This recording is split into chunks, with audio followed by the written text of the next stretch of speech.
All right, what's going on, y'all? And you can see this in the Vibe magazine too, this article here. I was really shocked when I found out the details of this, ladies and gentlemen. But this video is going to be about Kirk Burrows, okay? This guy is going to be a star witness in this Diddy trial, okay? AKA, or government name Sean Combs. Okay, you all should know him by now. And he's under all these different allegations about essays, offings, dubious business practices, DURGSs with the baby oil, and weapons, okay, with scratch serial numbers off of them. Okay? But this guy is a former CEO of Badboy back in the day. From the concoction of Badboy in the early 90s to around 1997, something like that. So roughly around 5-6 years. And he's been putting out a lot of information about his affiliation with Diddy. I've been hearing about over the last 3 or 4 days. Okay, but this is a very interesting story about Diddy and his frivolous relationship with Tupac in the 90s. Okay, now I always had a notion that Diddy may have had or could have had something to do with Tupac's offing in 1996. Okay, maybe some of you guys were not born at the time, okay, but the legendary rapper Tupac, maybe your parents told you or other OGs, told you and things like that, all right, that he was off out here in Las Vegas, I'll say.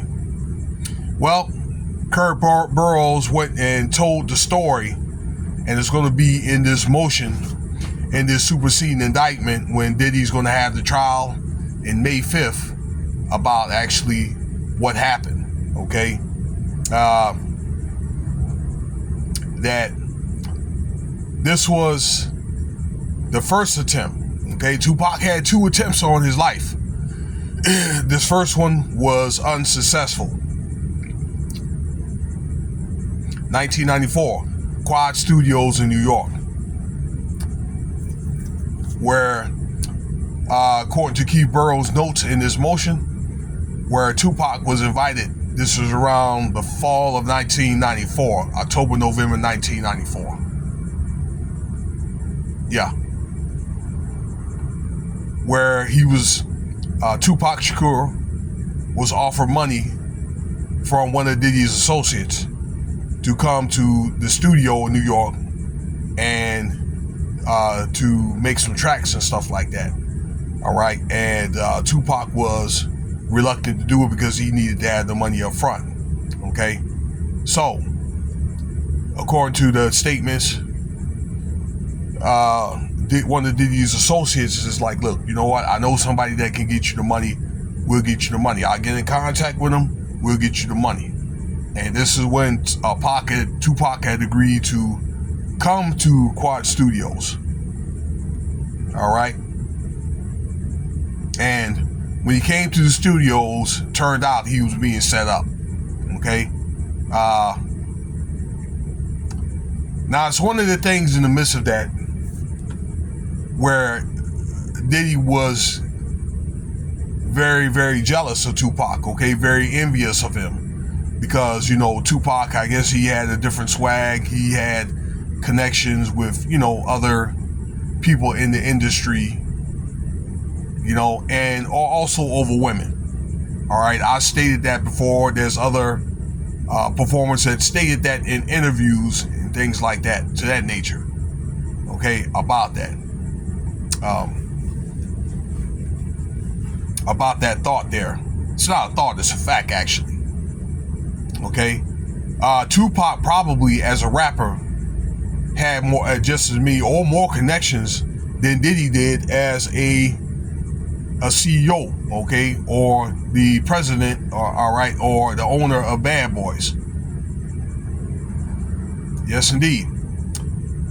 So the first attempt, and he was shot like, I don't know, 5-6 times, and you can see pictures of Pac in a wheelchair and things like that. He was able to make it out of the hospital, and people thought that Pac was crazy for, you know, blaming Diddy, that, or saying that Diddy had something to do with it.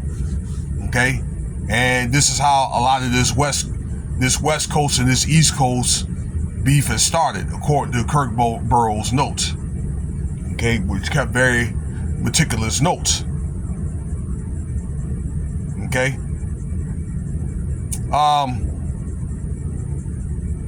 So that's how that pretty much started. Now,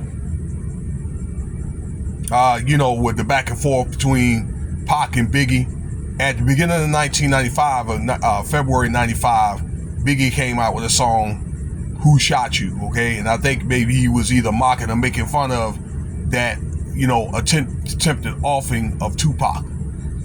Okay, and I think Tupac, and in my personal opinion, he was pissed off at Biggie's success because, you know, at the time Biggie and Pac had rapped together a few years prior to that, and Pac wasn't really getting no love. You know what I'm saying? They weren't hating on what he did, but he had a different, you know, rap style, and, you know, he had a country twang to his voice, and Biggie was probably more fitting to the East Coast and stuff like that. Okay, just, if you really ask me, it was over nonsense. But Pac went to the West Coast. He had family out there in the West Coast, and he ended up doing a lot better. But, you know, his legions were, you know, at the East Coast, because, you know, Pac was born in Queens. Yes, he's from Queens. Okay, this is what Kirk Burrows stated. All right, and this is the first, again, the first attempt, before later on the second attempt. Unfortunately, I have to tell you that happened in Las Vegas in March or May of 1996, something like that. Okay, so this is what one of the notes that he's going to put, and he's going to testify against Diddy, and that, you know, often. Now, while I got you on video here, I want to talk about some other stuff about this indictment. Okay, where there's more names on there. There's going to be more names on that Enterprise letter. All right, but there was a lot of notes, and there's a lot of stuff that I want to go over with in this motion and things like that. So stay tuned. All right, if I got some time tomorrow, I may have to make 2 or 3 parts of it. But this story, and there's going to be other things I'm going to talk about. All right, it's going to be all packaged in one